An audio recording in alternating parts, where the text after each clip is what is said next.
Brain. Hypothalamus, दूसरा juxtaglomerular apparatus. कहाँ होते हैं ये होते हैं पीसीटी में और साथ ही साथ पीसीटी में और इधर कॉन्वोल्यूटेड एफरेंट आर्टेरियोल। ठीक है, दो लोकेशन होती है इसकी, एक होती है डीसीटी, एक होती है एफरेंट आर्टेरियोल। ठीक है, ये दो लोकेशन। और तीसरी चीज है आपके हार्ट। ठीक, ये तीन जो चीजें हैं ये किडनी के फंक्शन को अफेक्ट करती हैं। ठीक, आराम से।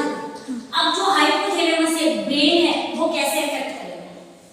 ठीक है, तो हमारी पिट्यूटरी ग्लैंड होती है, उसमें जो न्यूरोहाइपोफाइसिस होता है, न्यूरोहाइपोफाइसिस से एक हार्मोन निकलता है एडीएच, एंटी डाययूरेटिक हार्मोन। क्या नाम है इसका? Anti diuretic hormone. इसको प्यार से हम वैसोप्रेसिन बोलते हैं। क्या बोलते हैं? वैसोप्रेसिन। ठीक है, वैसोप्रेसिन।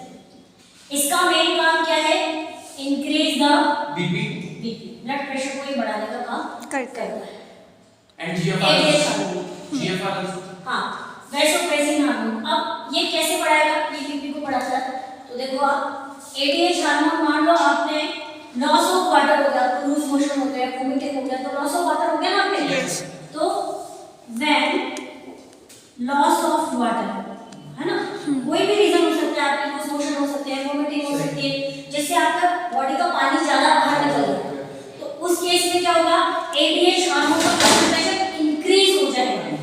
एडीएच हार्मोन इंक्रीज, या जो न्यूरोहाइपोफाइसिस है वो क्या रिलीज करेगा? एडीएच हार्मोन को रिलीज करेगा। क्या करेगा मैडम? ये ADH hormone, ADH hormone increase the reabsorption of water. ये वाटर के रीअब्जॉर्प्शन को क्या करता है? इंक्रीज करता है। इसका मेन फंक्शन क्या है? Increase the reabsorption of water. तो मैडम उससे क्या हो जाएगा?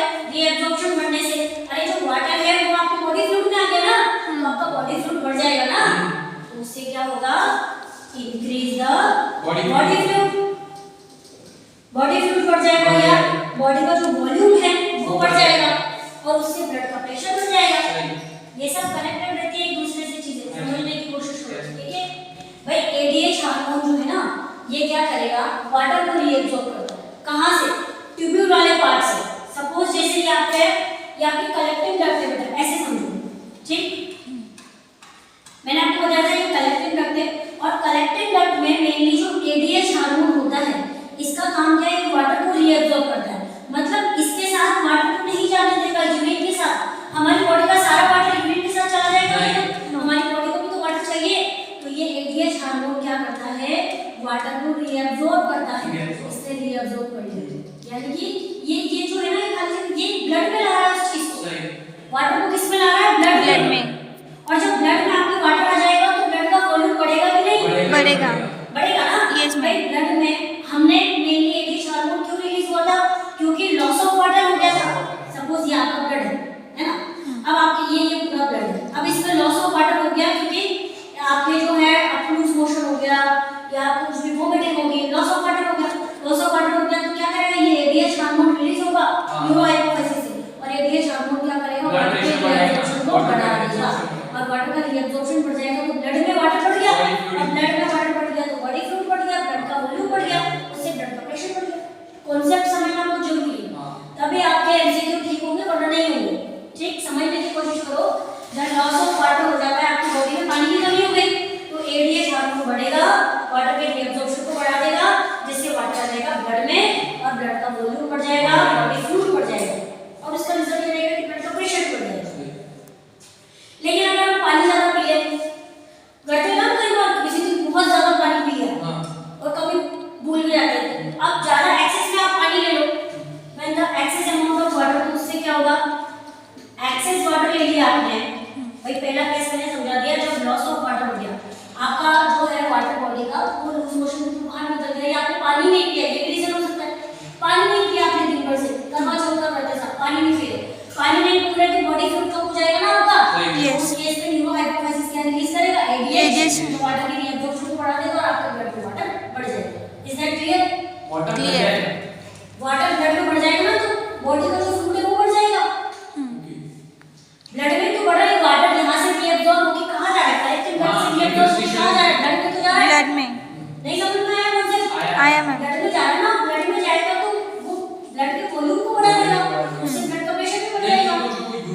क्या फिर तो वो यूरिन जो होगा वो आपका उसमें वाटर की मात्रा कम कम रहेगी। रहेगा। समझ में आया? Yes, ये जो यूरिन निकल रहा है इसमें वाटर कम रहेगा क्योंकि वाटर रीअब्सॉर्ब कर लिया एडीएच हार्मोन। अब समझे आप? Yes. यूरिन में वाटर कम निकालोगे आप क्योंकि पानी कम पी रहे हो तो यूरिन भी तो कम जाओगे ना। कभी प्रैक्टिकली देखा होगा ना, ज्यादा पानी पीते हैं तो ज्यादा यूरिनेशन होता है हमें, कम पानी पिया उस दिन पानी नहीं पिया तो यूरिनेशन भी कम होगा। उसका रीजन ये है क्योंकि आपने कम पानी पिया तो एडीएच हार्मोन जो है वो क्या कर रहा है, पानी कम पीने की वजह से उसकी मात्रा बढ़ गई है, वो रीअब्सॉर्ब कर रहा है और उस वाटर को रीअब्सॉर्ब करके किसमें डाल रहा है, ब्लड में, जिससे ब्लड का वॉल्यूम बढ़ गया। Is that clear? Clear, ये ma'am. कॉन्सेप्ट क्लियर है? Yes. लेकिन अगर आपने एक्सेस वाटर ले लिया, बहुत ज्यादा पानी पी लिया तो क्या करेगा, एडीएच डिप्रेस हो जाएगा, कम हो जाएगा और उसका रीअब्सॉर्प्शन भी कम हो जाएगा। उससे क्या होगा, डाययूरेसिस। डाययूरेसिस मतलब increase the water in urine. हाँ, इन यूरिन में आपके वाटर बढ़ जाएगा। ज्यादा पानी पीते हो तो ज्यादा यूरिन जाते हो, उसका और रीजन। ब्लड प्रेशर भी कम होगा, फिर एडीएच कम होगा तो ब्लड प्रेशर भी कम। हाँ, नॉर्मल रहेगा। हाँ। ब्लड प्रेशर, ब्लड का वॉल्यूम भी कम हो जाएगा, प्रेशर भी कम हो जाएगा। ये इसका कॉन्सेप्ट है, ठीक है? तो ये हो गया आपके ब्रेन से रिलेटेड। एडीएच हार्मोन कब बढ़ेगा, कब घटेगा। एडीएच हार्मोन कहाँ से निकलता है, न्यूरोहाइपोथाइसिस। पिट्यूटरी ग्लैंड निकालती है इसको, एंडोक्राइन ग्लैंड पढ़ाऊंगी ना वहां क्लियर होगा। अब देखो दूसरी चीज है, इसको मैं बता चुकी हूं ऑलरेडी, जक्स्टा ग्लोमेरुलस एपिथेलियम। ये कब काम करते हैं, व्हेन द, सुनो आप बात सुनिए, व्हेन द बीपी लो या फॉल द ब्लड फ्लो, जो भी ये सब कम हो गया तो आपके डिस्टल पल्मोनरी ट्यूब्यूल और एफरेंट आर्टरी में क्या रिलीज होगा, रेनिन। रेनिन होगा। रिलीज होगा बेटा, रेनिन। और ये रेनिन क्या करेगा, वैसो कंस्ट्रक्शन करेगा, यानी कि ब्लड प्रेशर को इंक्रीज करेगा। वेसल्स को कंस्ट्रक्ट करके। समझ में आया? और इधर हार्ट की बात करें तो हार्ट में आपके जो ऑरिकल्स होते हैं, ऑरिकल में एक फैक्टर होता है ऑरिकुलोनेट्रियोलेटिक फैक्टर। ये ऑरिकुलोनेट्रियोलेटिक फैक्टर क्या करता है, ये बीपी को, जब आपके बीपी, इधर देखो, जब आपके बीपी बहुत ज्यादा हो जाता है तो ये बीपी को करता है डिक्रीज। ब्लड प्रेशर जो लोगों का बढ़ जाता है तो ऑरिकुलोनेट्रियोलेटिक फैक्टर क्या करता है, ब्लड प्रेशर को डिक्रीज करेगा। कैसे डिक्रीज करेगा, वैसोडाइलेशन से, वेसल्स को डायलेट करेगा वैसोडाइलेशन से। तो ये तीनों फैक्टर एज इट इज काम करते हैं। हाइपोथैलेमस, ये अगर आपने पानी कम पिया है तो ये हार्मोन क्या होगा, ज्यादा निकलेगा और वो वाटर का एब्जॉर्प्शन कर देगा, जिससे आपके फुलफिल हो जाएगी डिमांड वाटर की, ठीक है? और जक्स्टा ग्लोमेरुलस एपिथेलियम, जब आपके ब्लड प्रेशर लो है ना, तो उस केस में क्या होगा, juxta glomerulus epithelium rennin release करेंगे। ये रेनिन ब्लड प्रेशर को बढ़ाएंगे वैसो कंस्ट्रक्शन करके। यस। और इसका डिटेल देखिए तो एंजियोटेंसिन फर्स्ट को एंजियोटेंसिन सेकंड में कन्वर्ट कर देते हैं, जिससे रेनिन जो है वो अपना काम करता है और ब्लड प्रेशर को बढ़ा देता है। और इधर देखो हार्ट में जो ऑरिकल्स होते हैं, ऑरिकल में ऑरिकुलोनेट्रियोलेटिक फैक्टर होता है जो ब्लड प्रेशर को डिक्रीज करेगा। कैसे डिक्रीज करेगा, वैसोडाइलेशन से। वैसोडाइलेशन मतलब मान लो जैसे आपकी वेसल्स ये है,